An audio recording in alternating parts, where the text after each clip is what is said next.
Hello everyone, this is Professor Maloney, and this is the evening before my trip to Toronto, Canada. So it's Friday, February the 25th, and I'm going to be creating here an Excel, advanced Excel demonstration video based on the tasks at the Pearson MyLab IT site. And I'm going to do somewhere between 4 or 5, maybe even 6, but I really need to get through this, so I may go a bit faster today than I sometimes do. And hopefully not repeat myself as much. And then if you need to do something or you don't get something, just go back in the video and do it again. But also remember, if you miss something 5 times, it'll then give you hints, right? So I'm going to go ahead and start already. So you know all the Excel work is due more or less. Let me click over here on my calendar.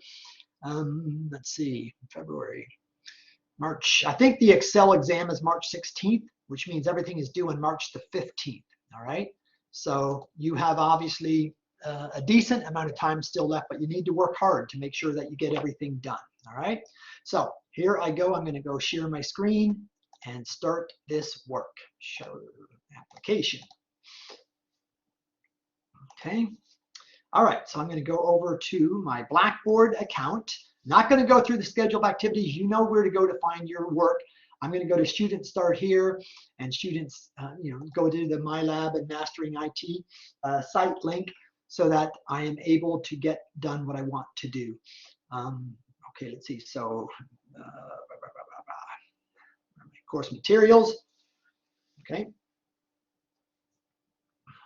I tested a couple of these today. I didn't get too far to verify that the links are doing what I think they should do. So we should be A-okay. So I'm over here in the, I'm in your view, right? Which I think is what I want. So Excel is module 3.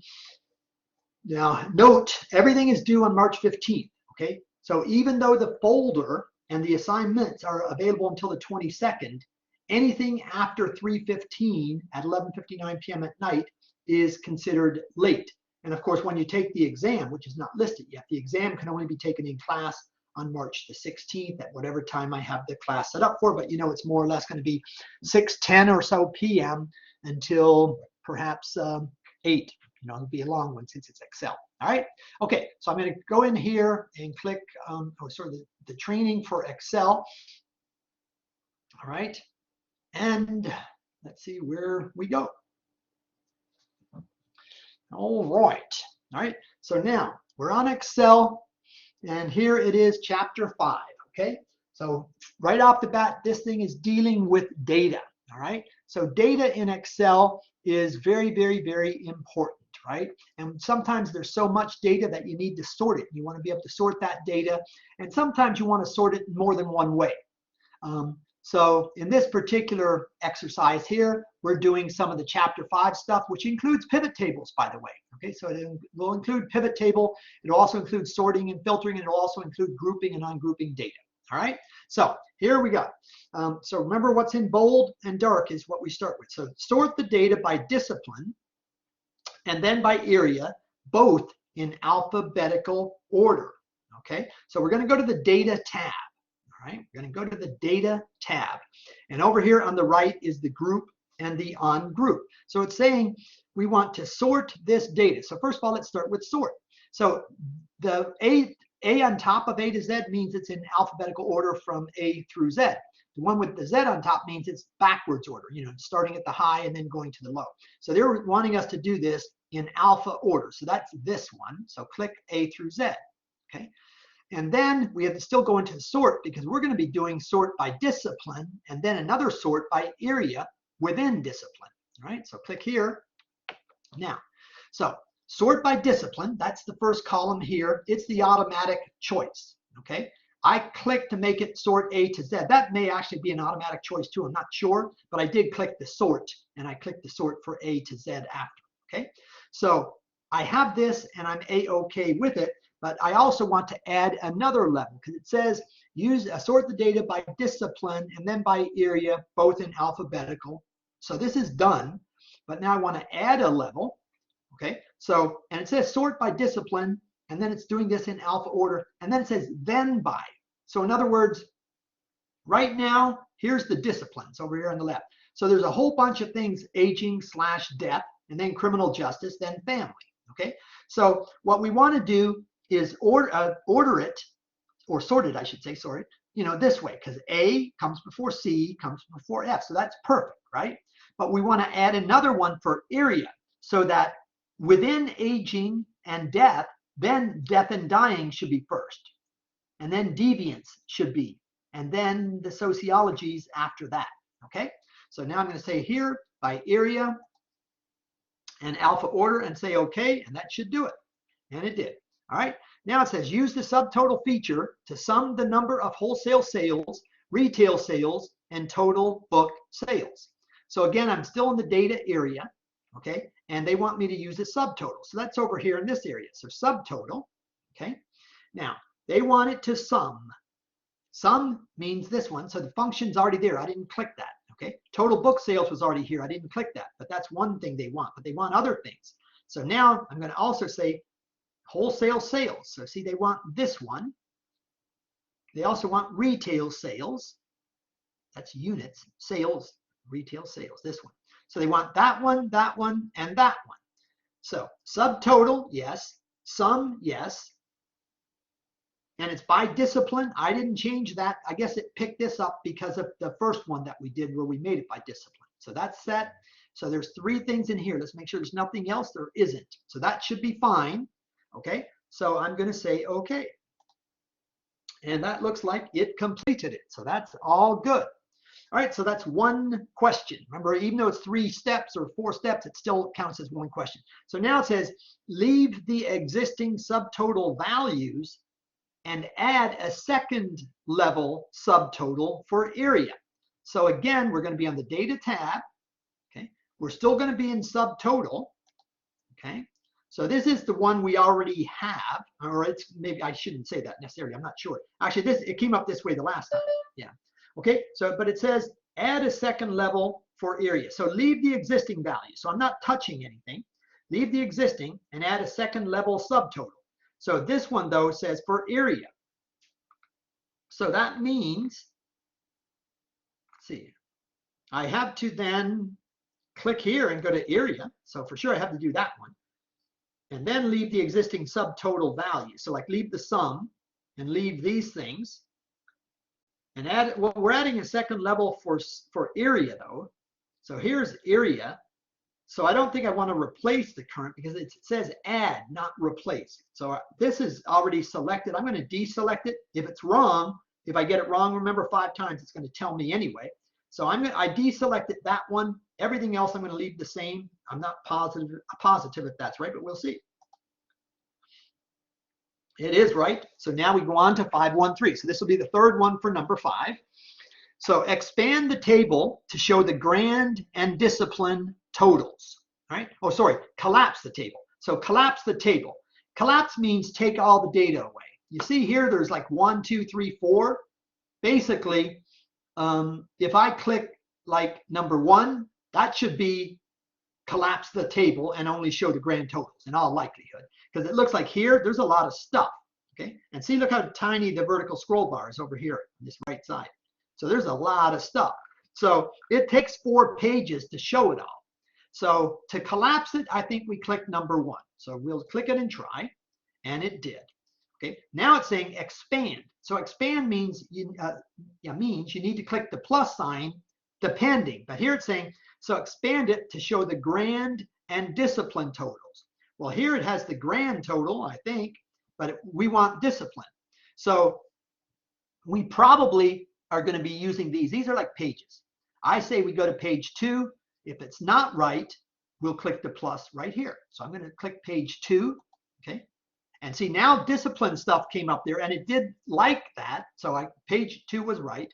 Then expand the table. Now, though, it says to show the entire table. Well, there's more plus signs, but I didn't have to touch the last plus sign, so I don't think it's going to be these things. Actually, these are plus in here. In other words, there's more aging and death total, more criminal justice total, etc. But that was the second table, the second page. Since they want, it says the entire, I don't think I'll click 3, so I'll skip 3 and go to 4. So we did 1 to collapse it, 2 to show discipline and grand totals. I would normally click this one to see what's next, but because they're saying now show everything, I believe I got to click number 4. Again, if it's wrong, I'll just go back, right? So far, there's nothing wrong. So let's go to number 4, and it's right. All right, so that's 5, excuse me, 5.3. So 5.4, collapse the total book sales. So here we have defined total book sales. Okay, and collapse again means take away, right? Not show it. So I don't see total book sales right here. There's area, book title, edition, unit sold, unit price, sales, units sold, unit price, sales retail. You see the scroll bar down here, horizontal scroll bar. There's more stuff. So I'll click over here to go wider. Okay, now we see total book sales. So use the, wait a minute. Which one was I? I don't know. What am I? Anyway, it says use the auto line to group the columns. I don't know if I just got something right or not. Did I go backwards? No, I did not. Use the auto outline feature to group the columns. I'm not sure if maybe I clicked something and didn't even notice it because I thought I moved my scroll bar. But anyway, I'll assume I'm okay. So use the auto outline to group. So when you want to group, again, that's data. So go back to data. See, group is over here. Now it says use the auto outline feature to group the columns. So here is subtotal. We were in subtotal. Here's ungroup. That's if we want to undo what we're about to do. And here's group. So you click the down arrow and see what our choices are. It says use the auto outline feature to group the columns. Auto outline. So that's this one. So click it. Oh, okay. Now it's saying, do you want to modify the existing outline? Well, it told us to group it that way. So I'm going to say, of course. So, okay. And now, okay, so here is collapse the total book sales. Maybe I read one that wasn't in black, bold and black. So now collapse. So collapse is the stuff above. Anytime, remember, you see a minus sign, it's collapse. If you see a plus sign, it's expand. So we did the expand. Now we're doing the collapse, but this specific column.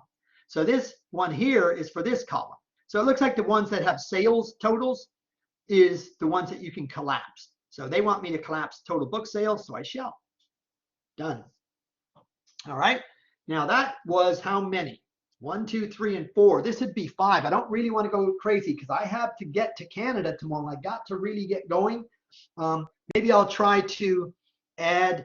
Oh, this is a pivot table. We got to do pivot table. Sorry. All right. So I'll do. I'm not sorry to you guys. Sorry to me. Yeah, we have to do the pivot table. They're very, very, very important.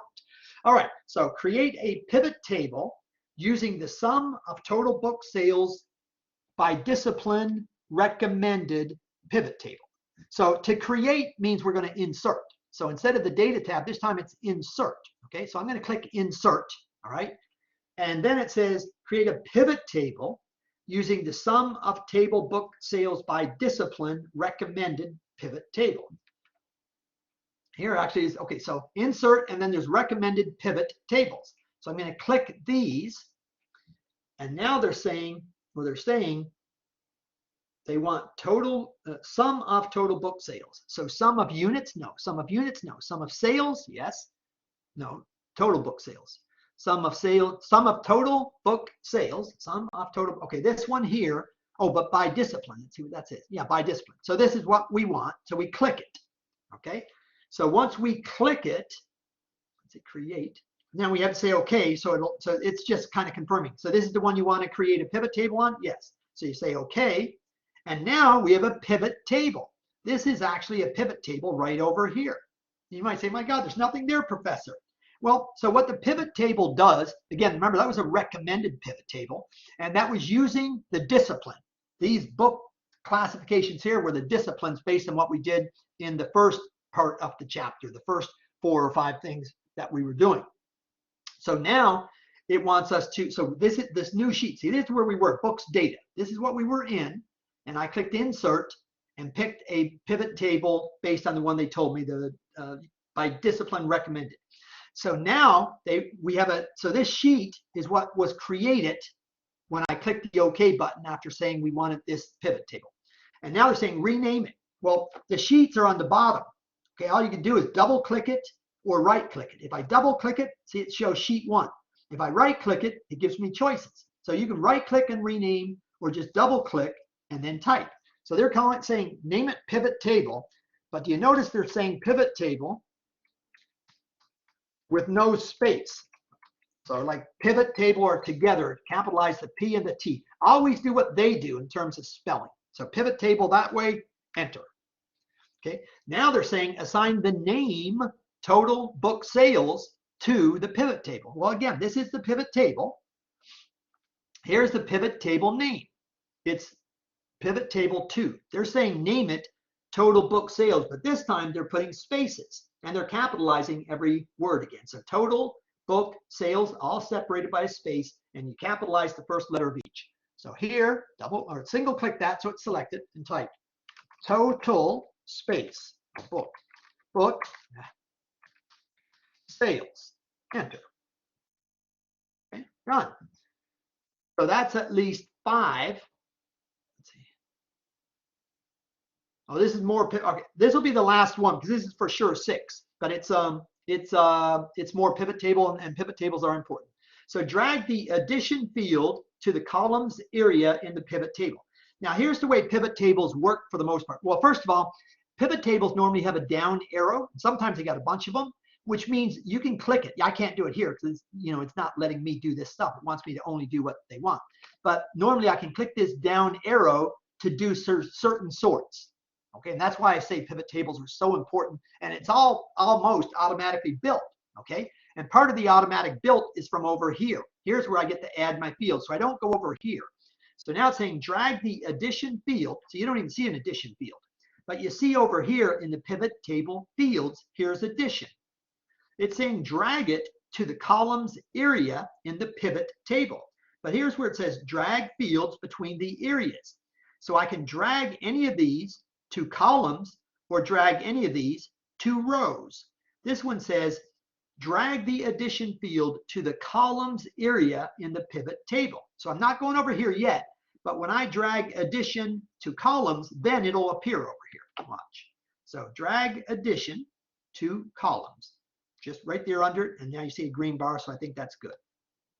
See, all this now and see now column labels with a down arrow. All these things are sorted by all these, whatever the row labels mean at this point, but it would mean something when we do more work. All right. Okay. So I did that. Add the copyright field. Oh, that was addition. Now add the copyright field to display as a row. So here is copyright and here is row. Okay. So add the copyright field to display as a row. Oh, but between. So between the discipline and book title fields. So here's discipline, here's book title. So not under it, not above it, but between. So more or less like right in there. Okay. So copyright. So take copyright and drag. All you do is drag. Okay. And there, right there is, that would, I guess, go on top of it, meaning go first. But here it would go, probably push this down. This might make the middle too, I'm not sure. And here, obviously, go under it. But they said in between. So I'm going to do like right there. I'm pretty sure that's in between for sure. So let go. Oh, no, didn't like it. So copyright field to display as a row. Here's rows between the discipline and book title. So row, copyright. There it's green. I'm going to do it there and it's where it's green because that's between discipline and book title, that big green line. Yeah, that was the right way. Okay. All right. So that's done. But now, so after doing that, now they're saying, well, so what do you have here? So they're saying expand the aging death discipline to display copyright years and book titles in the pivot table. So in other words, if I click the plus, remember plus is always expand, then you see what's underneath aging/death. Watch. Okay, so there's an expansion of what we had done. So we were doing things on the right side in the fields, and then we moved some things around over here from what we did. I can't keep going though on these. You guys are going to be doing them anyway. So that was 6. Really, that was a bit more than I wanted. But anyway, so I got to get out of here. I got a lot to do. Oh, wait, let me cancel and hit my submit, right? So submit. Oh shoot. Submit again. Dang, sorry about that. Okay, now it's done and I'm out. So now let's go, let's go to number 6. Number 6 for simulation training. Okay. And in number 6, obviously, we're going to do whatever the heck we can to keep our work going. All right. So click cell B2. So here's B and here is 2. So in cell B2, they're saying type purchase price, click the name box. Oh, okay. So what this is doing, so remember I told you about the name box in my first overview video for Excel. So this is the name box. So they said click B2. So here is B2. All right. When you click B2, obviously the contents of it shows, and the name box shows B2. Then they're saying, though, click the name box. If you click the name box, you'll see it then get selected. Okay. Then they're saying type. So they're not saying do anything else, because if it's selected and then you type, what you type replaces what's there. So what we're really doing here is creating a named field. I think I told you guys there were actually I demonstrated on a payment function how you can create a named field. So similar to this. But the way I would normally do this, instead of what they're telling me, by the way, is in the formulas area, you'll see define name. And that's what I would do. I would click the down arrow and then click define name, and then I would define the name. Okay. So this is for that. And actually, wait a minute, it's already defined because it's showing up. I didn't do that. So it is there, but, oh, they're saying B2, sorry. No, okay, they want to call it now purchase price. Okay, so I'm going to cancel that because I don't want to do it that way. So anyway, I click here and then click in the name box and then type it as purchase price, where again, there's no space. So purchase price together, capital P in both, enter. Okay.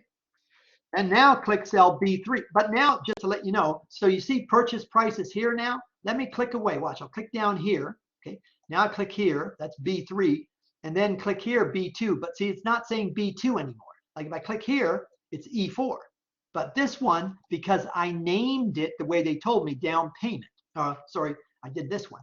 They told me to name it something or other, whatever the purchase price, and that's what I typed. So now they want us to do this one. See, so we're making names basically.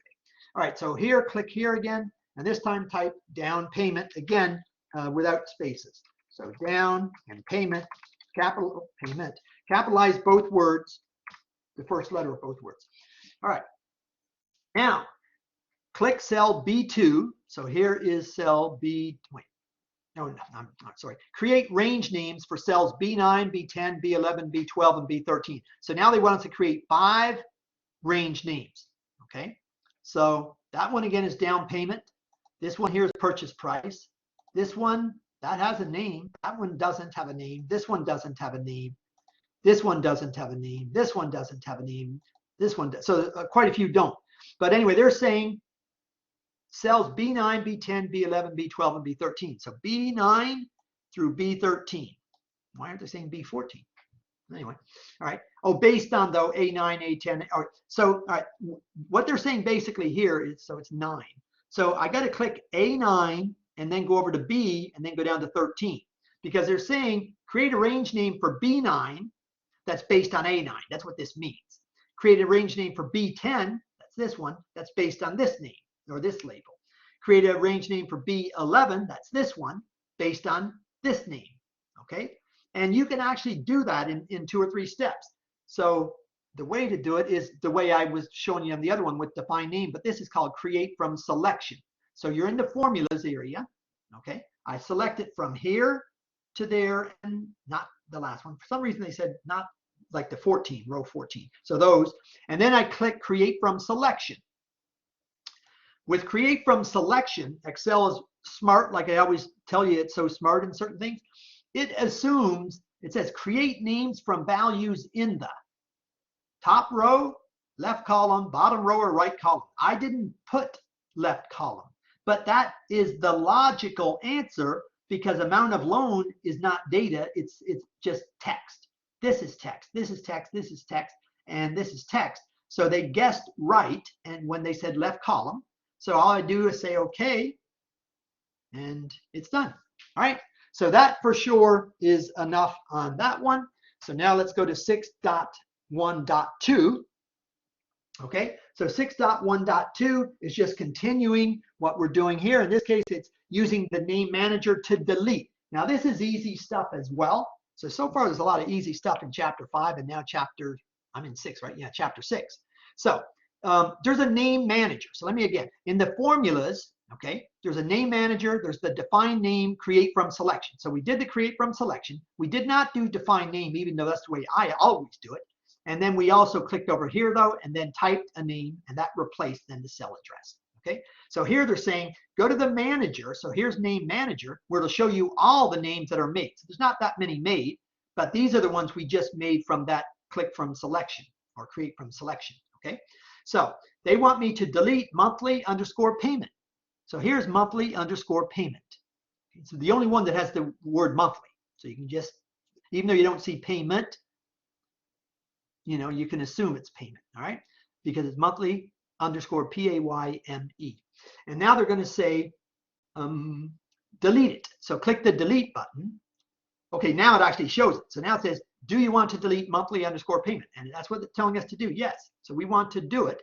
So say, okay, we want to. Okay. Wait, did I? Oh, close. So then click close. I guess I'll do it. Yeah, now it's done. So now it says edit the named range down payment, and now add the underscore to down payment. Okay. So again, we're going to go into name manager. Okay. So in here, name manager, and we're going to click on down payment with no underscore right there, and edit. Here's the edit button.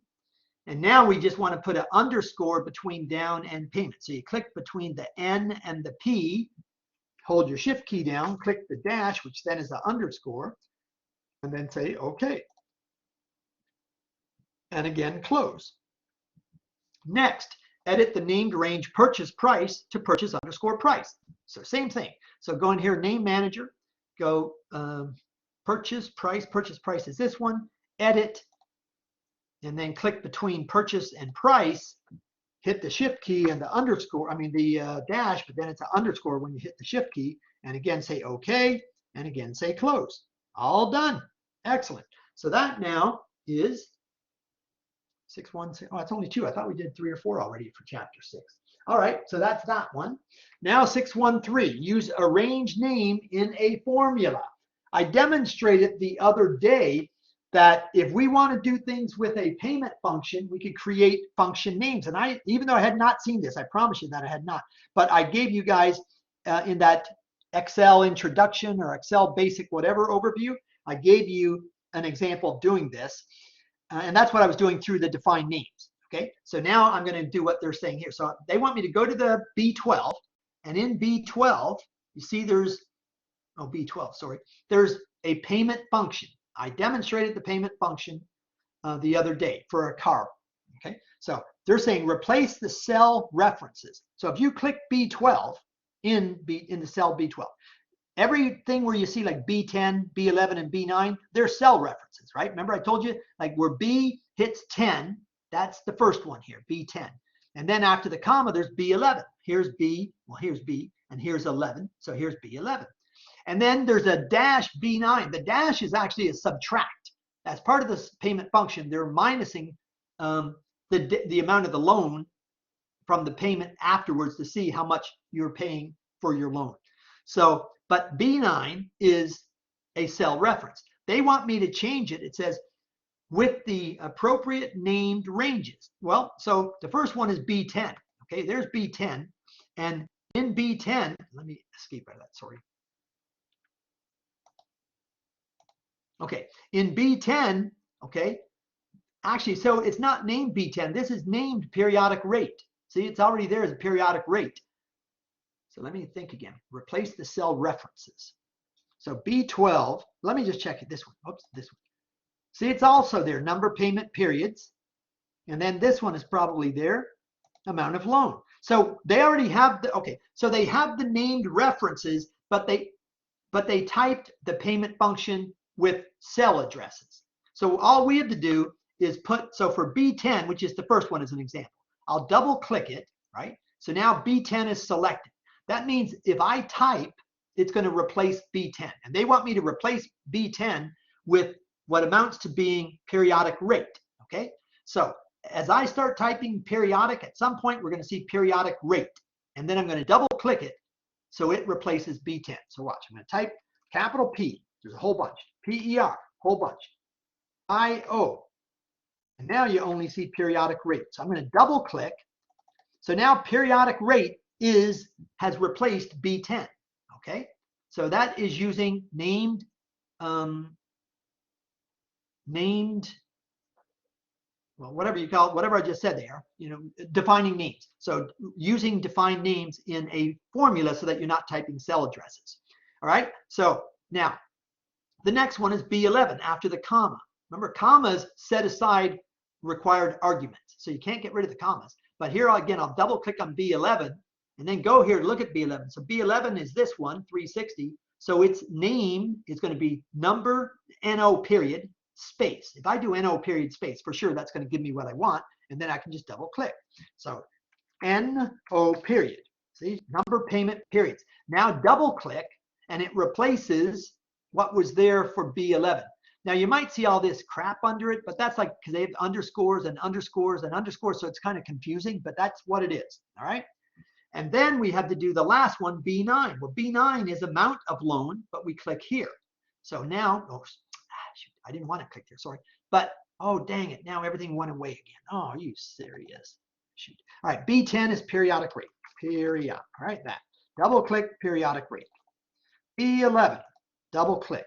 P11 is number payment period. So NO period, that, okay. Now, B9 is this one. I'm not going to do that again. I'll double click on it. See, it's not the minus, so do not take away the dash. That's the minus. And B9 is going to be something about amount of loan. So I'll type AMOU, and there it is, amount of loan, and then double click the rest. So now it's there. If I enter, that should do it. And it did. All right. So that's 3 in chapter 6.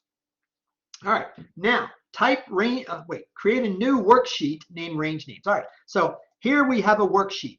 Remember, I also told you in the overview video for Excel that if you click the plus sign, like you can add as many worksheets as you want in a workbook. This is a workbook, but this workbook right now only has one worksheet.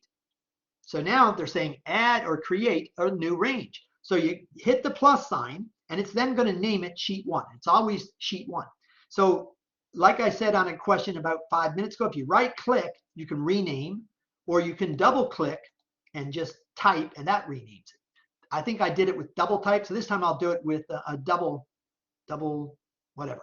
Anyway, this time I'll do it with rename. Okay. So rename, and they're telling me, name it range space names.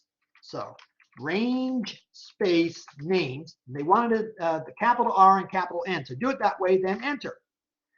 So it took it. And you see down here now, there's 2 sheets. This is the sheet that we had, and this is the sheet we just created. Now they're saying, so this is now bold. Type range names in cell A1. So up here in A1, just type range names again. Range names, enter.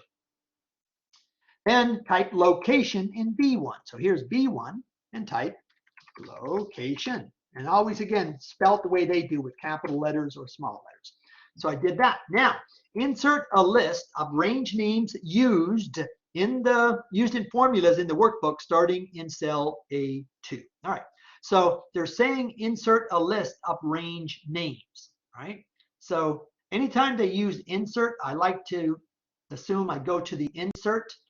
So I'm going to go on insert here and see if I can see what I'm looking for. All right. So this is in 614, the last one I'm going to do. But bottom line is there are things that we have to do. All right. Let's see. Insert a list of range names used. Oh, in formulas. So actually, they're saying it's in formula, so I'm going to go up here. Yeah, use in formula. Okay. So they said A2, insert a list of range names used in formulas. So in here, use in formula, click the down arrow. They want all the range names. Insert a list of the range. Okay, so all these are the range names that we just created. Well, some we created, some they already had. Except this last one says paste names. So I think that means paste these names. So I'm going to click paste names. And now maybe it's saying this, like if I only want to click one, I want to paste the whole list because it says range names. So I'm going to click paste the list. Okay, so now it's there. And now it's saying auto fit the widths of columns A and B so that we can have that set up. All right. So we want to make auto width. So we have to obviously for this go into, let's see, it's a format, right? So where's format? Home, format, maybe. Let's see, format, auto fit. Okay, so home and auto fit. And they're saying auto fit the widths of columns A and B. Columns, auto fit. Okay, right here, column width. So click that one. Why is it still on it? Format, what did I do? Format. I'm in A and B. Auto fit. Oh, incomplete. All right, let's see. Let me think. So create a new worksheet named range names. Sorry, I always forget where we are. All right, auto fit the widths. Oh, you know what? I think because this is only, okay, it's based on this selection. I think I need to basically click A and drag to B. And you see now it's everything, the whole whatever's in the sheet. So I think maybe that way. So even though it in my mind was, actually, I didn't do that selection, actually. I think after the last step, I think that selection was made. So I assumed it was what they want. But I believe what they really want us to do is click in the first column. So I'm clicking on the letter A, and then you just drag over to the letter B. And now it's got those names. I mean, it's got the column, like this is the columns and that. So I think it'll work now. So now auto fit. So again, format, auto fit column width. All right, so that is now 614, and that one took as well. So let's see, that's for, I'm going too darn, let's see, 5:50, I started this one, 5:14, see, it's already over half an hour. I'm gonna do one more and then stop, okay? And then try to do chapter 7. Okay, beginning in cell D4 in the home loan tab. So home loan tab, D4, so right here, okay? Complete the series of substitution values ranging from 4 to 6% in increments of 0.25%. Okay, so what they want this to do is like down here, they want it to say 4.25. Here, 4.50. Here, 4.75. Here, 5. Here, 5.25, 5.5, 5.75, and 6.0. That's what they want. Okay, so how do we do it? It's sort of like a fill handle, but this one's a little different, so we got to go into the fill. So we're on the home tab and this fill over here, okay? And now it's a series, so click the series, all right? Now the series dialog pops up. So it's saying complete the series of substitution values ranging from 4% in increments of 0.25% vertically down column D. So series in column, okay? And you gotta be in the column. Remember, I'm in column D. I'm not in all of it, I just clicked the cell. D4, but that's where I need it to be, all right? Because it said beginning in cell D4. All right, so it's a column. Leave that the way it is. That's irrelevant. And in my Excel overview video, I did an example similar to this too, and I did trend, and I think it was wrong because it sort of then locked it like this. So, and when I undid it and did the same step again, then it worked. So I'm not going to check it, but if it doesn't work, I'll check it. So they're saying, what is the step value? The step value means the increment, so it's 0.25%.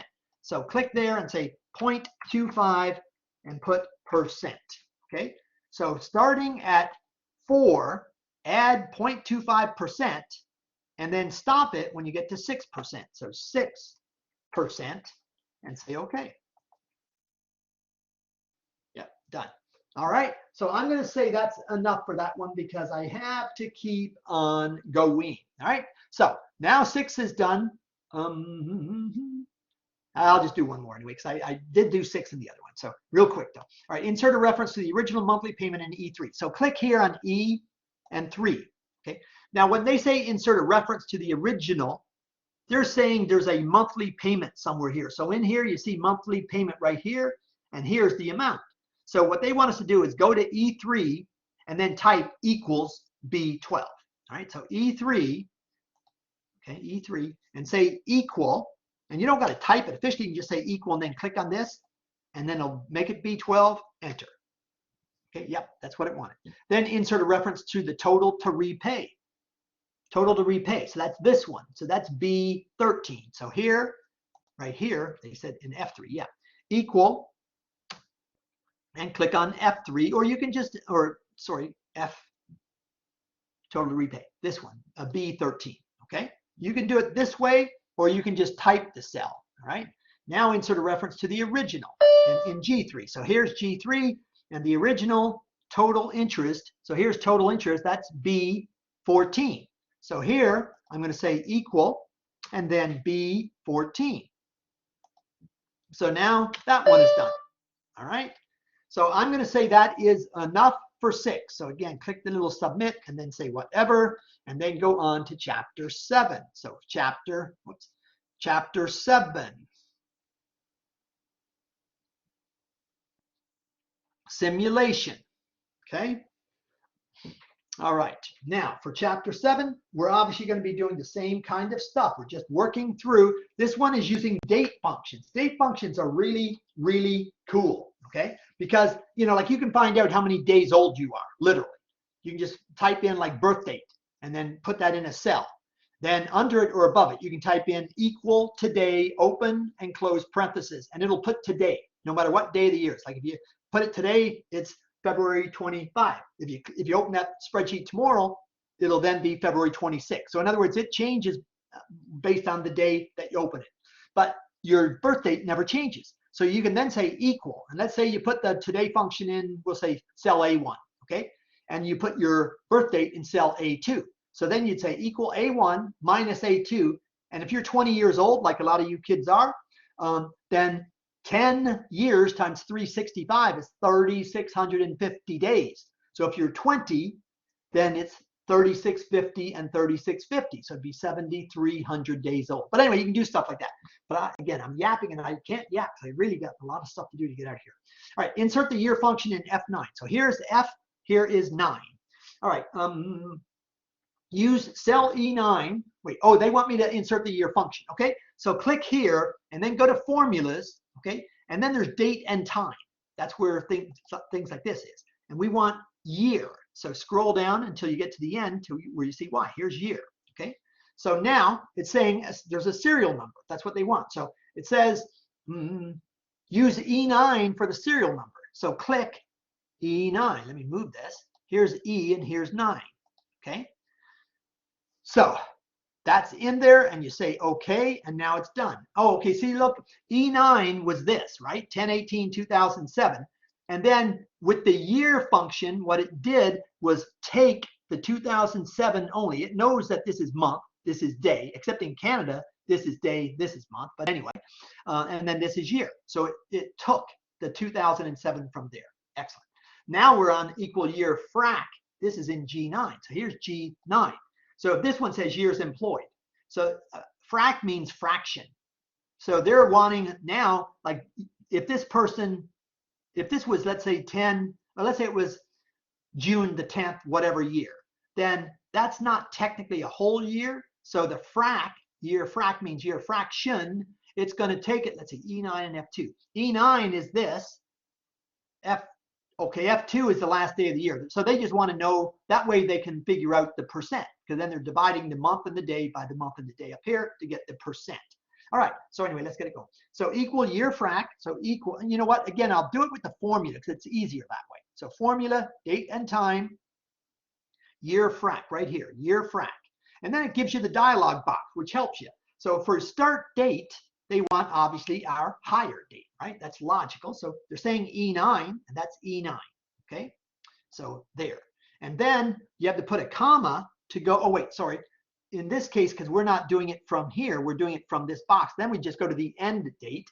And for the end date, though, we know it's F2. So F and 2, you click that. If you did it all here by yourself, you just type equal year frac open E9, comma, and then F2. There's two separate arguments is what that means. But here they sort of spell it out for you, so it makes it easier. So I just say okay, and it is done.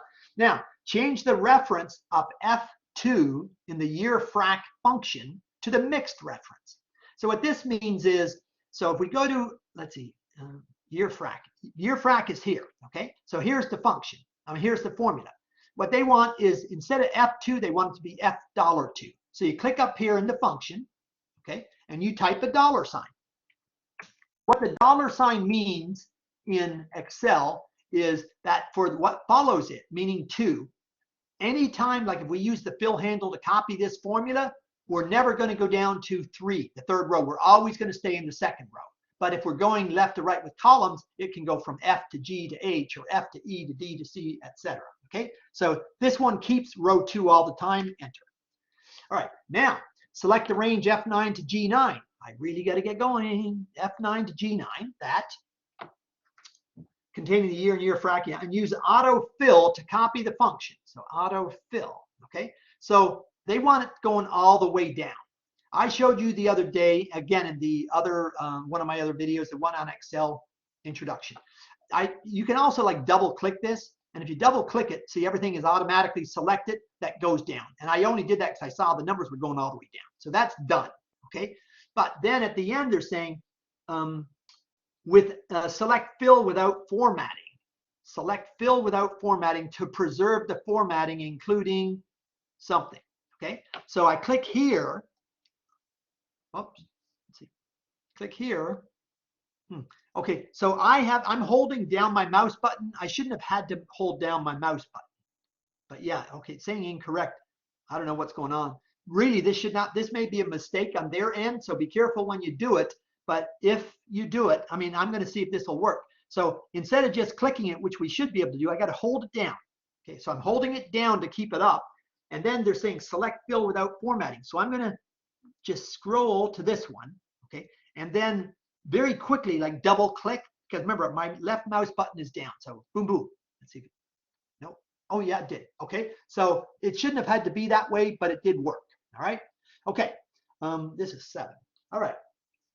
So that was 7.1. This is now 7.1.2. Insert the weekday function. So weekday function is the same thing. You know, it's just another date and time. So in cell H9. So here's H and here is 9. All right. So to return a number representing the day of the week. Yeah, this is cool. Okay. So basically what this means is, see, this is 10/18/2007, right? That's the hire date.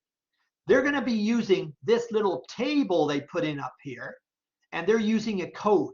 This is weekday, right? Like at this particular company, there's no Saturday, Sunday. It's like a regular office, if you will. So Monday through Friday. So if it has the number 1, that means 10/18/2007 was a Monday. If it has the number 2, I mean, after we do the function, the formula. If it has number 2, it was a Tuesday. Imagine just doing a formula tells us in literally a second what day of the week this old date was. And we probably could have went back to 1922 and threw a date in. Anyway, okay, let me get going though, because I yap too much.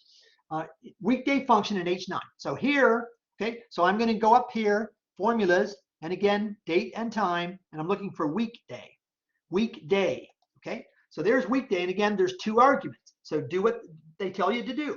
So E9 as the serial number. So again, drag this out of the way. E9, yeah, it's a higher date. I knew they'd want that. I like this one. As the serial number, and then 2 as the return type argument. So 2, return type, okay? So I'm just going to type the number 2 in there.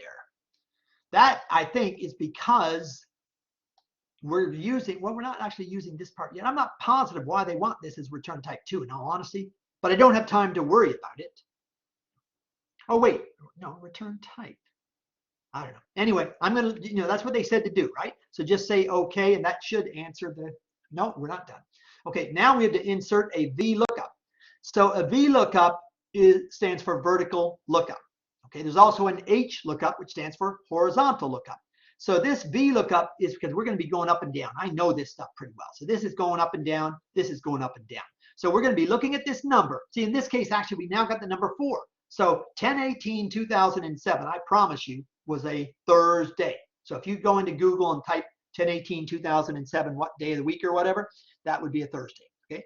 Anyway, so now they want me to put a VLOOKUP in cell I9. Now, the thing to look at here is it might look like 19. My cursor's on the right side of the page here in the instruction in the big bold. That's not 19, okay? Because every cell address, remember, starts with a letter. It's always, the column is the first, and that's letter or letters, like when it gets to A, B, etc. And then the rows are the numbers. So it looks like 19, but that's I and 9. Okay, that's number 1. Okay, now, so this one's saying VLOOKUP. So now I have to do a VLOOKUP, and VLOOKUPs are, I think they're in the logical. No, not in the logic. Oh, lookup, silly me. Look, it says lookup. Okay, so I'm looking for a V lookup. I told you there's the H, see, horizontal lookup. And there's also a regular lookup, by the way. And then there's V. So we're doing a V lookup. Again, they give us the arguments. This is what I like about these things, right? And we have to just pick what's here. So it says identify the day of the week for the results of the weekday function. So in cell H9. So in cell I9 to look for the result in H9. H9. Oh, okay, yeah, this number here. So basically, we want this 4 to using this table here. And move it over here. Down here. We want this 4 to turn to this Thursday. Okay, so that's the day of the week. So this is really, really cool. All right, so let's see. So what we're looking for is H9. So the first thing I'm going to click on is H9. So H9 right here. Okay. And now in the formula bar, you see it's equal VLOOKUP, and so far it's just H9. I want to go to another argument, so I'm going to put a comma. No, sorry, I got it here, silly me. That's right. So I'm going to put the table array. That's this one. Use the range as the table array. So you click on H2, which is this, and you go to I6, which is this. So you click here, drag over and drag down, and now it's H2 to I6. But look, they again want a mixed reference. So the H can change and the I can change, but in the H, always use 2, and in the I, always use 6. Okay, so put in, so then click in the arguments here between the H and 2, and then type a $sign. So $sign, so it's H $2. You can see the $sign's now in up here, but you have to do it down here. Okay, and then what looks like 16 again, that's an I, and now a $6. So that's in. So let's see, insert a VLOOKUP to identify the day of the week. Use the range that as a table array. So, oh wait, I didn't click out of here. I apologize. Let me delete that. Okay, so I messed up. I have to click H9 first, right? H9. So move what I don't like is this thing here getting in the way. Anyway, H9. So here, that's the lookup value. Then I got to click to go to the table array. In the table array, move it again. I want H2 to I6. So that's the second thing here. And then on this one, you put the H $2 and make the I $17. Remember, that's not 17. It's, oh wait, why is it I7? It said I6. Shoot, I6. Be careful what you do. See, I somehow did something wrong there. Anyway, H2 to I6 is what it says, okay? And then column index number should be 2. Why in the heck aren't they taking that? I don't see that. They're not. Insert VLOOKUP for a day that. Use the range that. I think really we have to put a 2 here. Otherwise, it's not going to know to put that in the result. So I'm going to type 2 here because, again, I know these things, and I'm assuming that's what they want. So let's see. Okay. Yeah, it put it as Thursday. Okay. So when you do this one, 7.1.2, I don't see anything else where it's telling me to put the column number, but column numbers mean this. Do you want to put this column, which would mean you'd be putting 1, 2, 3, 4, or 5? No, I don't want that here because we already did that here. So this one, this is column 1, this is column 2 off the table array. Remember, the table array went from H2 to I6. So column 2 is the one with words, and that's what I want for day of week hired. So I put the 2. If I didn't put the 2, I don't think it would have worked. Maybe it would have. Maybe it would have. But anyway, I've already done it. Okay, I want to stop, and I gotta, let's see, wait, what's going on? Oh, it didn't. Oh, you know what? It didn't do it, right? Or did it? No, it did, because the Thursday is there. So what's going on? All right, select the range. The range containing the weekday. Oh, wait, so I did this, right? Okay, I did this. Now I'm on select the range H9 to H9. Okay, yeah. So they want me to go from H9 to I9. I'm sorry. Okay, yeah, this is the next step. And use autofill to copy the functions to the range H10 to I33. Autofill. I think that means then they want me to do the drag. So I selected 2, which gives 1 fill handle. Okay, but that means the 4, whatever number will come here and whatever day will come here all the way down because I selected both cells. So down, down, down, down, down to the end, which is there. And see, all those days and numbers are there. Okay, so now it's not done though. It says now select fill without formatting. That's what we did in the last one. So click here. Again, it's not doing it, so I got to hold it. I'm holding the mouse button down to make this thing stay. Maybe yours won't do it. And then I'm going to release it here on fill without formatting. Okay, it did it. All right. So that may have been a mistake too. Otherwise, maybe that's just the way it's supposed to work. Okay, now 713. Okay, anyway, I'm not going to complain. I'm just going to do insert the switch function in cell C9. So here is C and here is 9. All right. So again, they're telling me to put a function. So I'm just going to go up. Wait, where's the function from?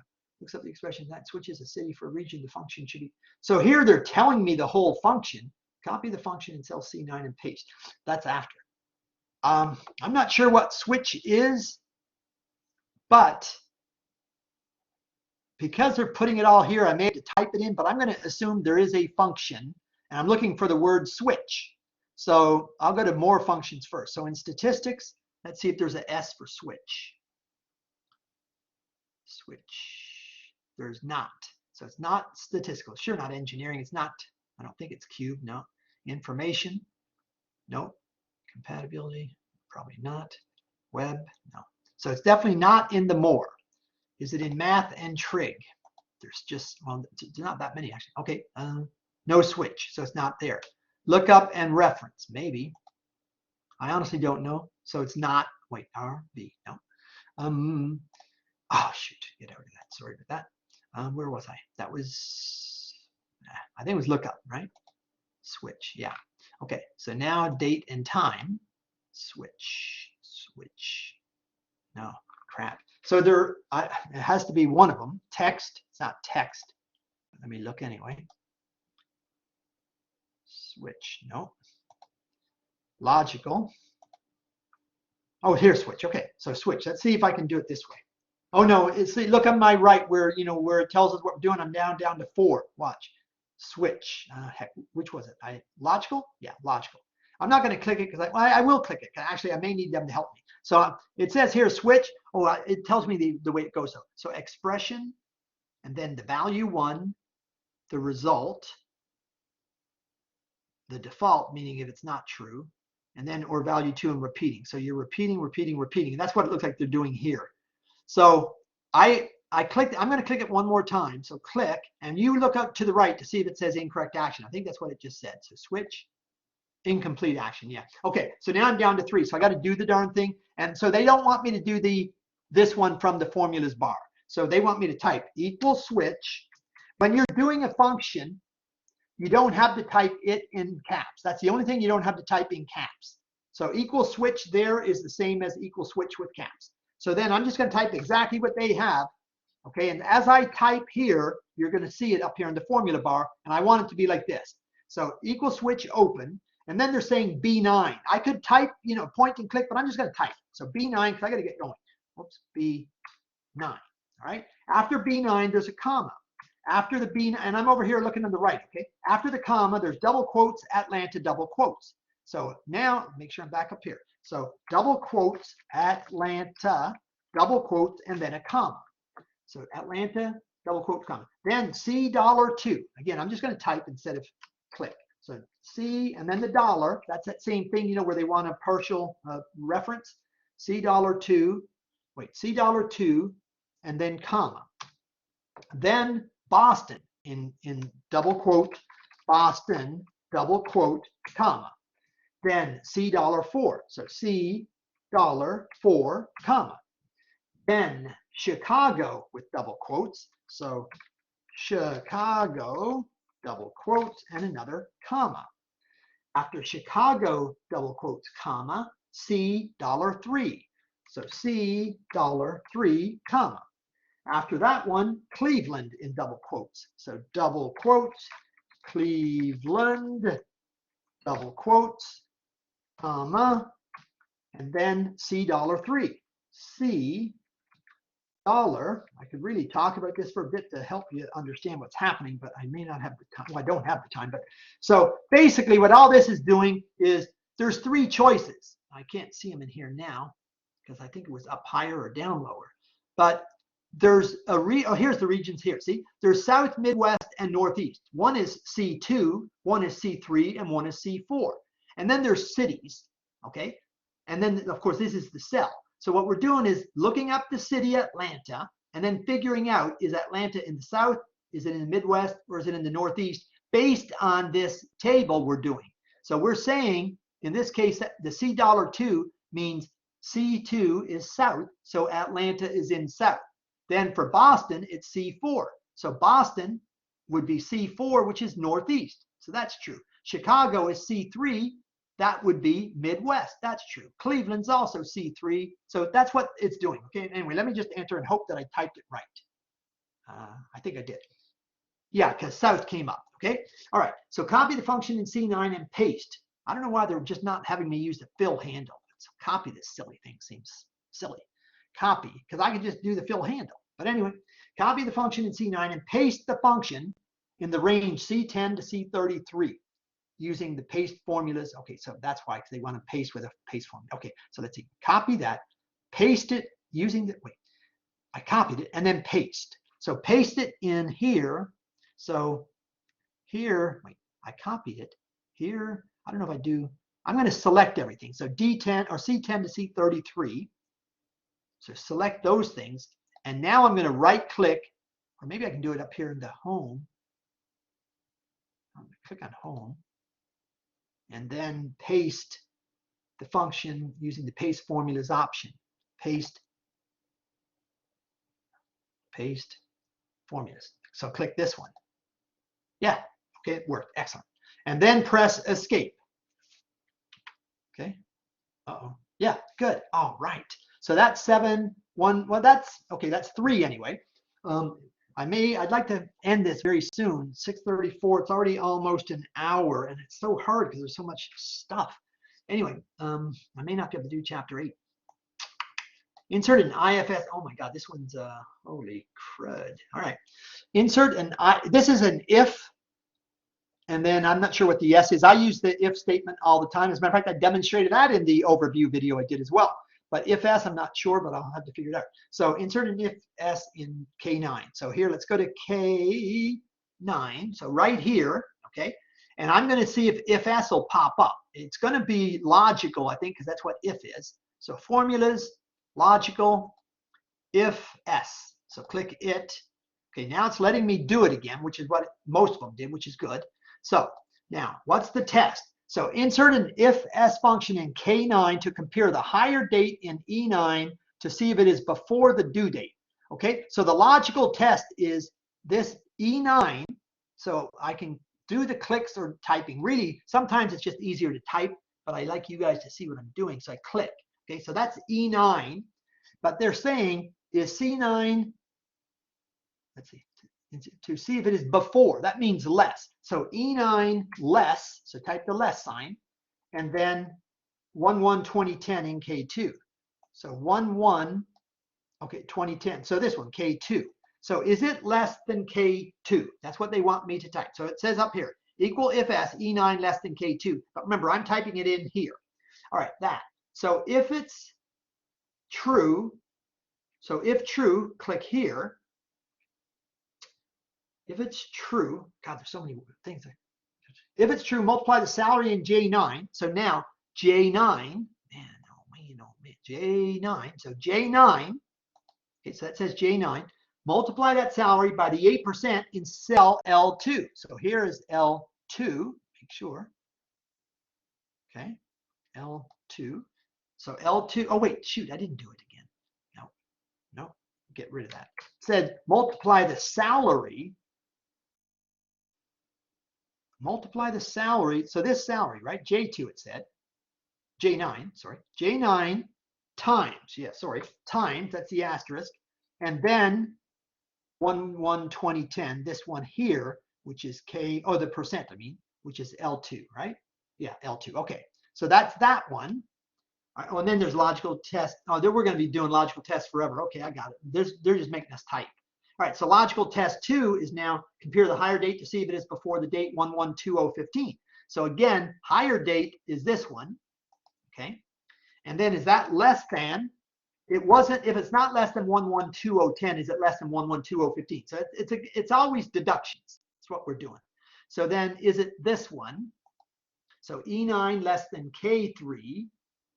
Okay. If true, multiply J9 by 4%. So if true, J9, and then times, and then the one where it says 4%. Okay. So that's that. But now see, there's a logical test 3, and it's going to keep going. I see now. Okay. Yeah. So then in the logical test 3, that's this one. Logical test 3. Let me scroll up a bit. All right, logical test 3. If it's so E9 again, it's always going to be E9, and it's always going to be less. So if it's, let's see, this is logical test 3. So E9 before 1/1/2020. That's this one. Okay, and then you got to go down again. So if that one is true, you're going to again multiply salary. I know that now. I've got it in my mind. And then times the J2, the 2% one. This one. Oh my God. Oh, then logical test 4, but here we're just typing true. So logical test 4, wait, type true. Okay, so true, and I'll do it in caps. I'm not sure if I need to, but I did. True, and 0 in the value of true. So 0, oh my God, I'm not gonna get done. Value of true. Oh, you now use the mix. Here's the stupid form. Okay, so here's the whole thing written out. But again, I did it this way. So, but when you do it this way, meaning in the function arguments here in the dialog box, it still shows up here the way they're doing it. So equal if S, E9 less than K2. Okay, yeah. So they want mixed references on everything that's up at the 2 range. See, the E9s, they're not mixed, or 2, 3 range. Anything in the 2, 3, 4 range. Okay, so I got it.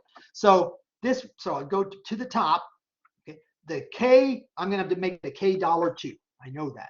L, it's going to be L $2. I mean, based on what I can see. So that's fine. K3, K $3. L3, L $3. Make sure you get in between when you do these. K4, K $4. Scroll down. Make sure that way you don't skip things. L4, make it L $4. And this one true, and that one that you don't do anything. Yeah. Okay. So that should be it. Let's say okay and hope it works. Yes, yes. All right. Oh, it only did that one cell. So now again, copy the function and paste it. I don't know why they want me to do it this way, but copy it. So right click and copy. Okay. And then select again K10 to K, exactly what I just did a couple of minutes ago. So there, and I'm going to do it from this home tab again, or I mean from the, home. And then from in here again for the paste. So here, because it was, instead of me right clicking again, paste formulas option. I think that's what the last one said. Paste one. That was this one, FX. Yeah. So that, no, I didn't do it. Something. Oh yeah, same thing there, right? Paste out and then press escape. Hit escape. Yes. Done. All right. So that is now how many? That was 4. That was 4.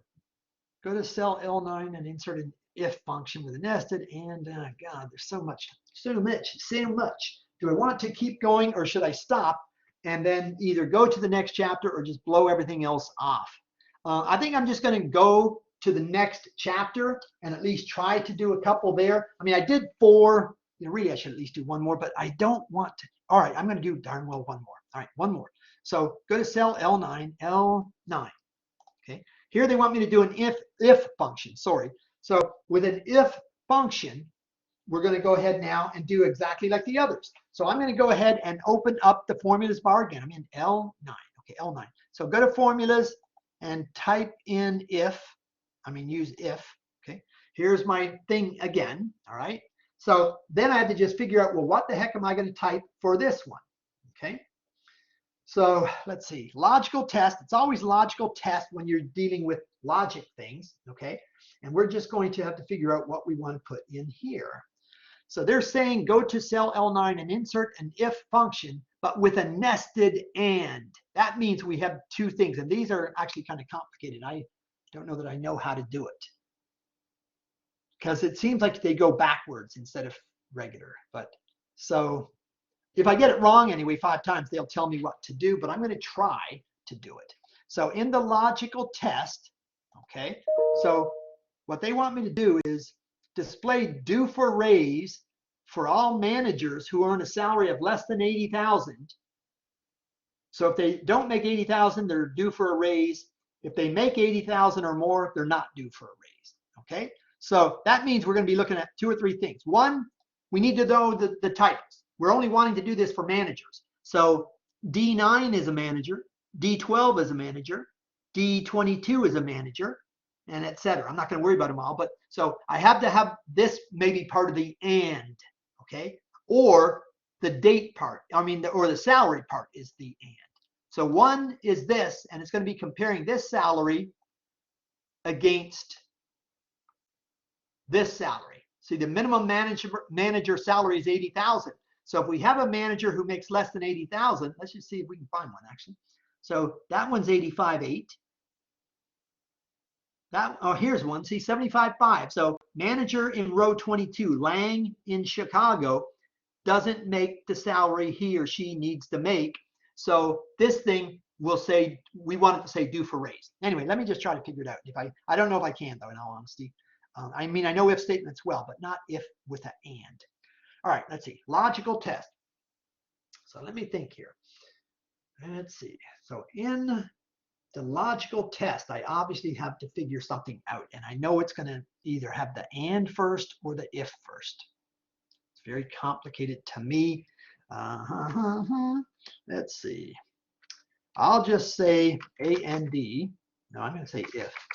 If, because if makes more sense to me. It's not case sensitive when you do functions. I think I said that. So I'll leave that if in small. And you see over here, oops, shoot, dang it. I don't know if that, whatever I just clicked. Anyway, remember it's up here too. Oh, wait, I don't type if because it's already an if. That's why I already opened it. So see, it's equal if, and now it wants me to do this and function. I just forget the open and closing parentheses and how the and if work together. So I'm going to say first, there's 2 things, right? So they have to be making less than 80,000 as the logical test, comparing it to this 80,000. Oh, isn't it ironic? The first manager is actually exactly 80,000. Okay, so that won't be true either because that's not less than. All right, so I'm going to say here, just try it. I'm going to say if this salary, okay, and then I'm going to put less and click this one. It's not. But you have to do the if statement because the next salary may be like this 75, whatever it is. So equal, you know what? If I mess up and take too long in this, I won't be able to do chapter 8 though. I'll just have to do another recording when I come back. All right, so that's it. J9 less than F3. J9 less than F3. So that's the if. So if J9 is less than F3, that means they're due for a raise if they're a manager. So then I need the and. So and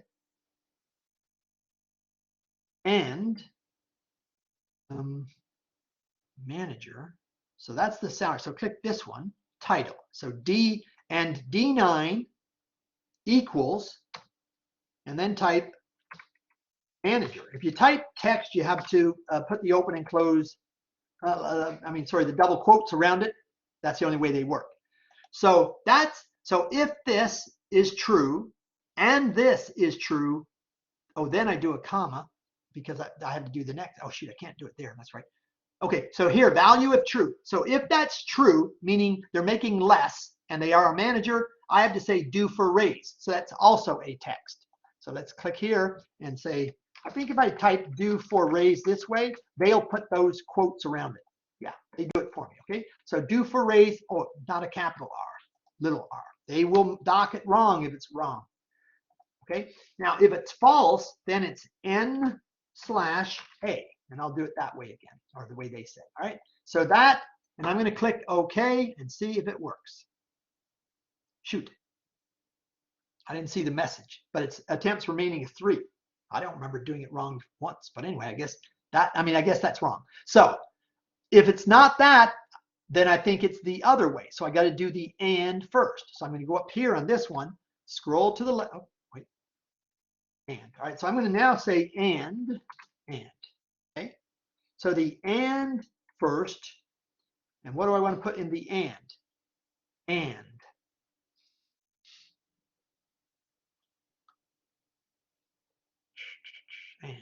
And means, yeah, you put it on the outside of the parentheses, and then it's 2 things. So J9 less than F3 And now I don't need to do the and. So J9 and then comma, probably, comma, and then J9, and then, so, but not and, because we already have and. D9 equals manager. And up here, this now looks, so equal, oh wait, I don't want the equal now, if. I want, oh shoot, I can't equal, wait a minute. Oh, this, okay, you know what? I can't do it in here because this has the if already. See, it's an if. Insert an if function with a nested and dot, dot, dot, dot, dot, dot. Use the fill handler to copy the function down. Dang it. I think I have to type it in. I don't think I can go to the formulas and do it that way.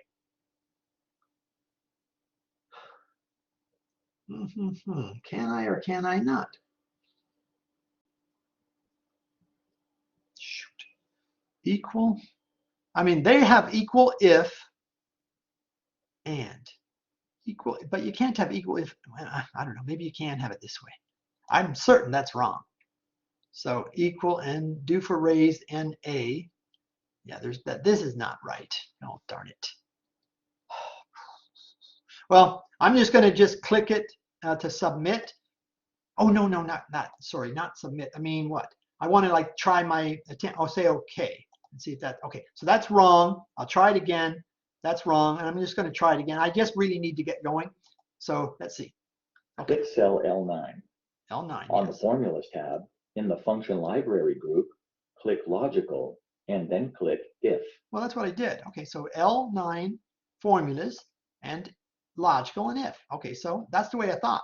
So in the Function Arguments dialog box, in the Logical _ test box, type and, open parenthesis, D9, $, open double quotation mark, manager, close double quotation mark, comma, J9, less than symbol, F, $3, close parenthesis. Oh, I may not have done the $3 on it. Anyway, but they did say the and. So they're doing it in caps, so I'll do it in caps. So and open parenthesis, D9, I'll do it even in caps, D9 equals, double quote, they got manager small, but manager's big. I'm going to do small, but I don't think that's right. And because it's in quotes, I think it has to be right, but I may be wrong. Anyway, D9 equals manager, and then comma, and then J9 less than F, oh shoot, less than, oh, greater than I did. J9, oh, I liked how that did that though. It stopped me right away. I didn't notice, I haven't really done many things with, after 5 mistakes or whatever. So that was kind of cool. So it stopped me, which is nice. So J9 less than F $and 3, and then close. Click in the value _ if _ true box, and then type open double quotation mark, do for raise, close double quotation mark. I got to remember that formula though that I did. And so D9 equals manager, J9 less than F $3. D9 equals manager. So open and then one close at the end. Okay, so in here, what? Do for raise. Okay, so do, well, they said to the double quotes. So do for raise and the double quotes. Click in the value _ if _ false box, and then type open double quotation mark, capital N, / capital A, click OK. Okay, all right. So try it again. All right, that wasn't bad. All right, I mean, I was more or less right. So L9, wait, why is this thing in my way? I don't know what that is. Anyway, go to cell L. So L9, and then put in my if, okay? So formulas, logical, if. But they said, start with this and then an open, okay? And then after the and then an open, they said D9, right? That's the one for D9, yeah, D9, 9 equals, double quote, manager in small for some reason. I don't want to change it just in case, because it's a lot of typing to whatever, and I don't have time right now based on where I'm at. D9 equals manager. They definitely said that. Okay. And then after that, there was a comma because it's, oh wait, no, it's not. That's, yeah, because it's an and. So D9 equals manager. And then the others was that the salary, so that salary was J9, so J9 less than F3, so J9 less than F3, okay? And then, so that's and open, so now I gotta have a close. I've got the and I've got that, so close, I think. And then value if true, do for raise. So double quotes, do for raise, double quotes, and then value if false, double quote n/a double quote, and then okay, and please be right. Oh, darn it. God bless it. Equal if. Man, I mean, it looks like that was right. Equal. Oh, wait, it's got the equal if. Did theirs have the equal if? I'm certain it had to have equal if, because otherwise it wouldn't have made sense. So equal if for sure. I'm going to have to make that assumption. So what did I do wrong? So equal if is an opened. So that means there's two opens. So then after and there's an open. So now see there's two opens. So D9 equal, that's the problem because I only have one. No, I got two closes. So actually that's still, anyway. And I think I said D9 equals manager and I typed it small. And then I did a comma. And then I'm saying J9 is less than, oh, F$3, stupid. Yeah, because remember, oh wait, in here, so I gotta, wait, that's up there. Can I type that in here? Or do we gotta open the box again? F, no, I can't do it darn well here. Are you kidding? I gotta do this all again? Oh wait, up here maybe. Less than F$3, please let me type. Oh, it's right here. Okay, it is here. F$3. So F, and hit the shift and the dollar. Oh, good. Please, please be right. Please. Oh, come on. Equal if open. And D9 equals manager, double quote, manager, double quote, comma. J9 less than, wait, J9, yeah, J9, right? Less than, here's J9, move this again, J9 for sure. And that's less than F3. I mean, for sure to me, it looks very close. I just don't know what I'm missing. And after the the F$3, I did put, oh wait, why do I have an NA? I got a plus N9. Wait, that's the problem. What is that? Plus N9. Where's that? Oh, right here. I don't know what's going on. I'm certain I didn't type that. All right, so now let's say okay. Oh, yes. Okay, so somehow I just, whatever, but that's fine. So use the fill handle to copy the function down, raising that. So I'm going to do the double click on the fill handle right here, and it should do it all. Boom, boom. Okay, now go to the end of it, and see here they're saying select fill without formatting. So fill without formatting. And this time it's letting me click, which is how it should do, fill without formatting. Yay, it's done. Thank God. All right, so that was 715. I really think that is definitely enough. So now I'm going to say submit that one. Okay, so that one is done, and I'll try to do 8 if I can. Oh wait, yeah, that's fine. So I'd say okay, right? That's what I've been doing. All right, so now I got to go down to number 8. Okay, so that was number 7. Okay, and that is a 33.3, and here's number 8. Simulation here. All right, and try to do 1 or 2 of these and hopefully even more. All right, so in cell H9, here we go with more functions. Okay, so cell H9, cell H and 9. All right, so right in here, I got to do a function. And then it says calculate, oh, standard deviation. These are hard. Okay, so this is going to be hard.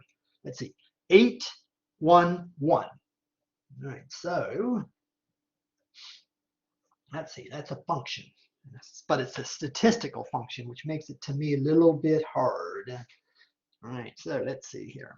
I'm going to go in here, H9, so I got to go into the formulas. It's going to be a more function, it's going to be a statistical, and it's a standard, and then there'll be something after it. Standard deviation.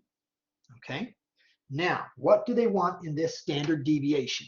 They're saying in number 1, score sample, calculate the standard deviation. So it's just, let's see. And here, so they want C4 to C53. So C4 and drag down to C53. Okay, C4, C53. There. Okay. Now, what is number 2 though? Enter a function to calculate the standard deviation of the test score samples. That's, what did I, wait, that's, what the heck did I click on? Oh, I'm in two, wait, I messed something up. That's C4 to D53, C4 to C53, cripes. All right, make that a C. Okay, so C4 to C53. Okay, it doesn't matter if that's little, that's fine. Okay, I'm just gonna do okay and see if that works. Okay, that's all you gotta do is that one, all right? So then in I9, they want me to do the same, but to calculate the variance. Okay, variance is another function. So in again the more, in again statistical, variance, and variance.s, okay? And again, C4 to C53, whoops. So C4, be careful going down. So what I did when I came down, guys, is I got to the end right here, and I must have just like that. You don't even notice sometimes what you do, right? But that's now in D. They only want C, so I'm going to come back over here and there. So make sure it says C4 to C53, and then say OK, and that is it.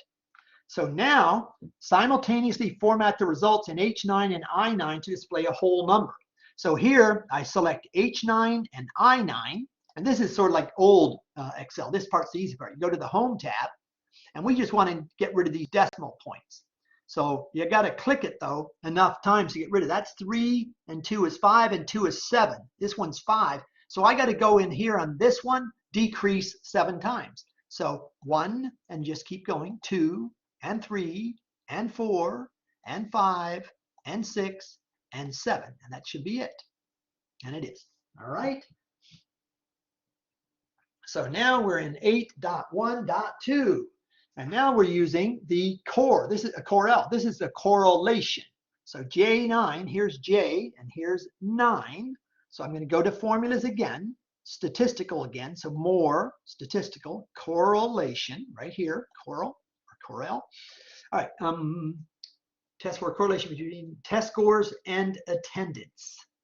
The decimal points will auto complete, but they're not telling me what I'm doing with it.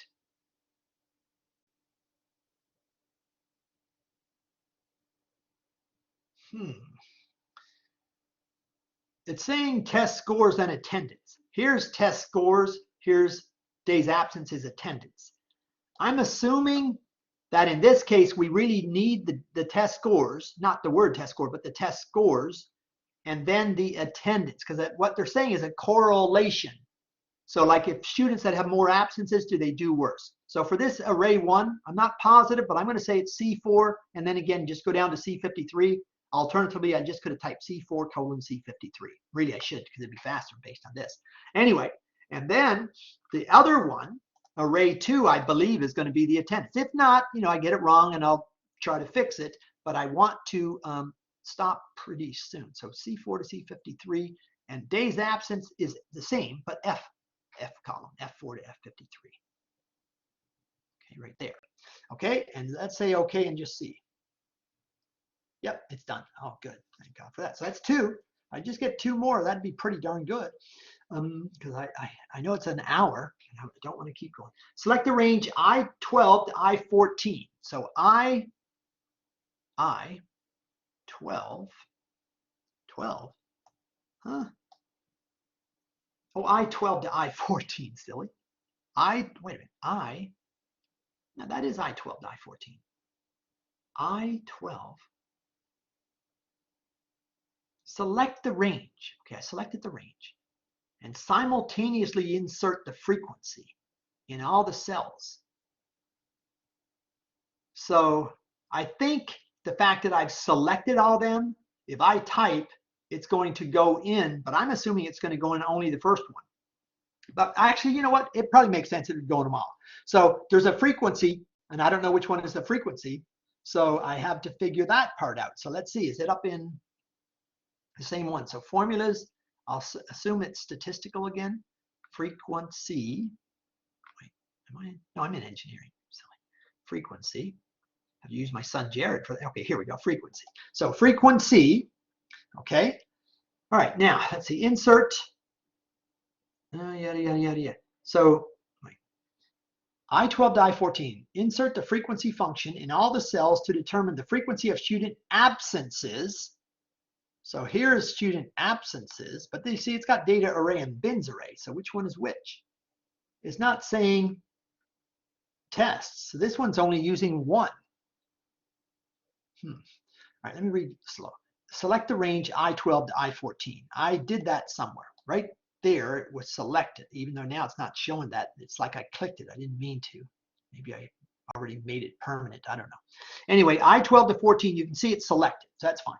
And I'm in now equal frequency. That should be fine. Now I'm putting something in here. So in all the cells, well, I'm assuming because I've selected all three, it'll be in all these cells, but I don't know that for fact. Oh, wait, here's what, okay, H2. So here we go, H12, sorry. Okay, so here, data array, I'm going to guess is this. There we go. Okay, but now what's bins array? So based on the criteria in that range, and then divide the function by the number of records.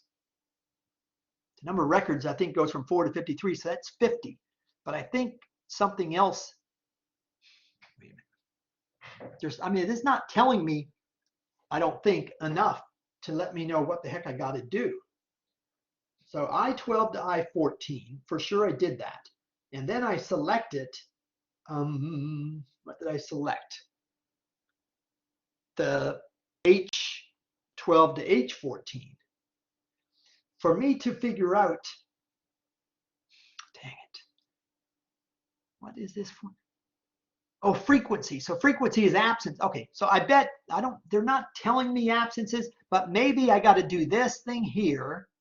I just don't know if I'm going to do it in the data array or the one under it, but I have to do this in one of these. Let's see. You know what? I'm just going to, I think, I'm not sure how this works on this one. So I'm going to get out of it and just do it. So this way, and type the formula itself, what I think will be the formula. So equal the frequency, okay, open. Now, they're saying it's H12 to H14, but they're saying select the range I12 to I14. So I've already selected the I12 to I14, so that part's done. Even though it only shows I12, but you can see the selections overall. That's the way it does. It shows the first one. So now the frequency, and they want this H12 to H14, but we have to have more than just that.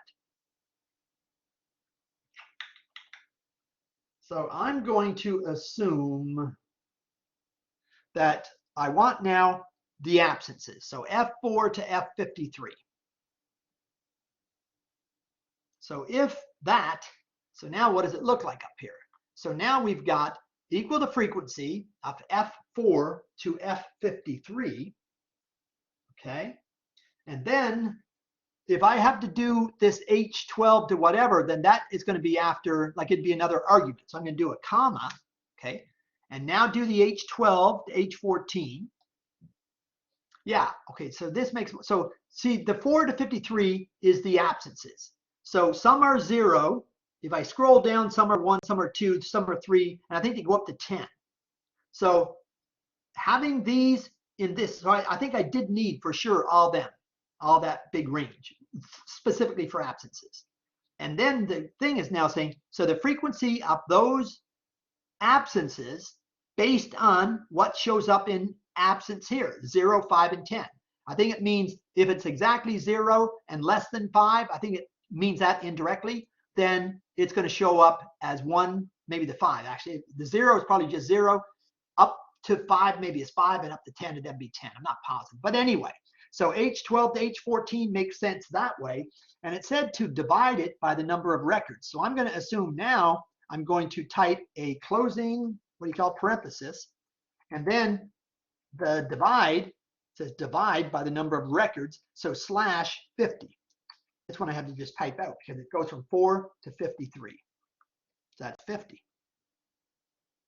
53, okay? But 53 minus the 4, and since it starts at 0, it's really 50 that way. It counts 53, 52, 51, and 50. So that's the 4th. Okay, so now let's see if I enter that. Ah, crap, no, I'm not going to get that. This is too hard, and that's too much stuff. It may have been the other way. Let me just do, how do you do it again? If I click where? Dang it. I want to just click. Where's the OK again? I want to just enter this now. Where's my stupid, where's my, man, I'm getting, I don't know what. Where the heck am I? I entered it. Let me just see if I enter again, if it takes another attempt away. No, it didn't. I'll just click here and enter.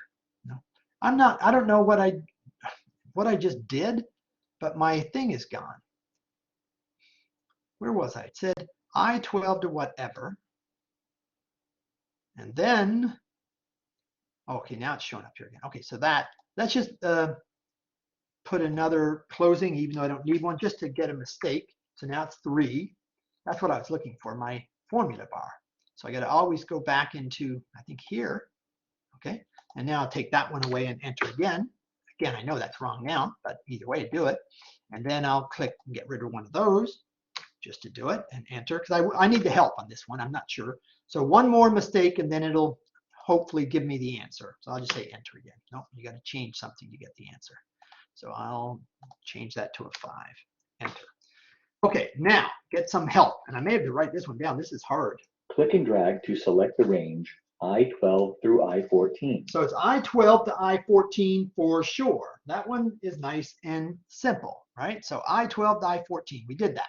In cell I-12, type =, frequency, open parenthesis, F4, F53, comma, H12, H14, close parenthesis, / 50. Man, I don't know what all that is. I got to think now. I mean, I did do F4 to F53 because that made sense to me. Because, you got to figure out how many absences. So that part is okay.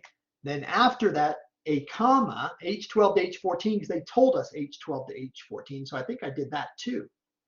H12, H14, I'm not sure. And then actually I divided it by 50. So the question is, where the heck did I have those other things? So you close that, and then you divide by 50. Really, to me, that is what I did. But anyway, let's try it. Oh, you know what? I didn't do it in I-12. Okay. See, they're in I-12. Maybe that's the, okay, wait. I think that's what I didn't do.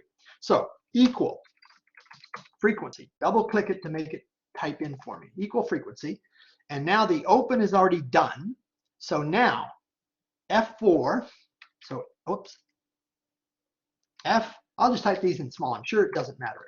F53. Oh, it is saying incorrect answer, did it? You know what? I'm just going to do it this way. Again, the F4 to F53. Let's verify if it's going to mark it as wrong. So I'll select it before I let go. Now I'll watch to see if it's okay. I'm assuming that took F4 to F53. And then they said comma. So comma. And then H12 to H14. So H12 to H14. And then close the parenthesis. Close the parenthesis, right? Yeah. And then /50. And enter. Press Control Shift Enter. Oh, Control Shift Enter at the end. Why did they say that? Okay. I don't see it. They're not saying Control Shift Enter. Where the heck did that come from? And then so Control Shift plus, I got to write this down, plus Shift plus Enter. What in the heck is that all about? Control plus, let me see, plus, then plus. Control plus Shift plus Enter. All right, so Control Shift and Enter. Wait, this way. Control Shift Enter. Oh, didn't do it. Wait. God bless it. I can't even get the hint to work now. I'll play. Press Control Shift Enter. But I did. Here's my Control. Here's my Shift. Here's my Enter. Unless they mean one after the other. I mean, I did them all at the same time. So Control, Shift, and Enter. It's not taking. So it doesn't take for me. Practice terminated. Let me try again. If it doesn't work, I'm not going to keep going because it's too much. All right, so I-12 to I-14. For sure, we started with that, okay? And then we wanted to do the formula, though, in I-12. So now I click here. But see, now the other is gone, so there's something wrong. Something wrong. Because I can't type in I-12. In my mind, this won't work. Like if I right-click, okay, I can type there, but I can't type that way. And if I select I-12 to I-14, how in the heck am I going to then be in I-12? How? It says, and simultaneously insert the frequency function. See, here I'm way late now. Guys, I think I'm really going to stop. This is I only did 2 for chapter 8. I always do 5 or 6. Are you serious? God bless it.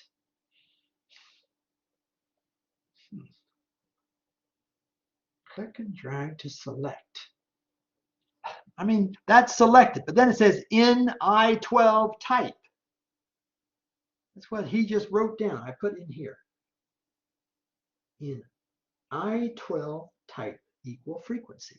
So I'm just going to do again the equal and wherever. Okay, it is actually okay, it's in F12 now. So equal, so frequency, okay, double click on frequency. Okay, maybe that's what I needed. All right, so double click on that. And then he said type F4 to F53. So I'll go F4 to F53. I probably could have just typed F4 colon F53. I don't care. But anyway, that's in, and it's in up here, so it should be fine. So then the comma. And then he said H12 to H14. So that's those. And then after H12 to H14, he said close. And then after close, he said / to divide. And the division is by 50. But then after that, he said Control Shift Enter. I really don't know what the heck that is doing, but it didn't work for me. So Control Shift Enter.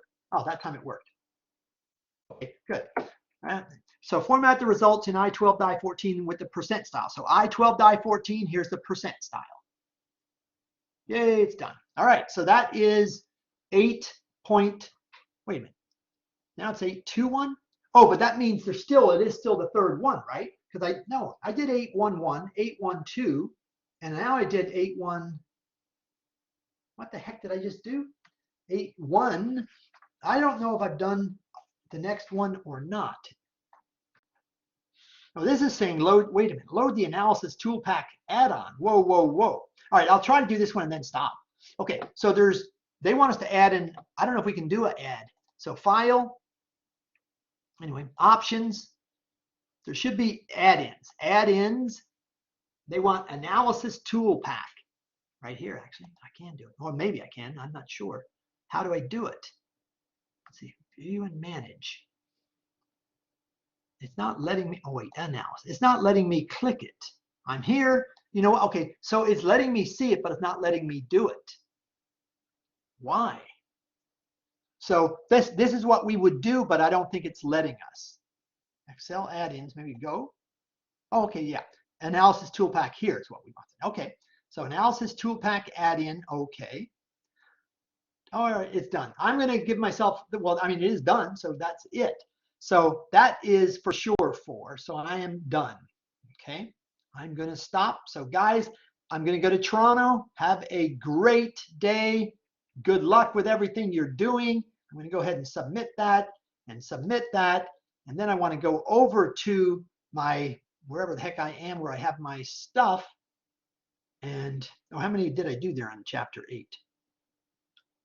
Chapter 8. Yeah, so again, I did 3. All right, so get out of here, right? No. Shoot, I don't know where I am now. Darn it. Oh, wait, here's my, okay, here's where we are. So now I'm going to stop the recording. All right, thanks, guys, and have a great weekend.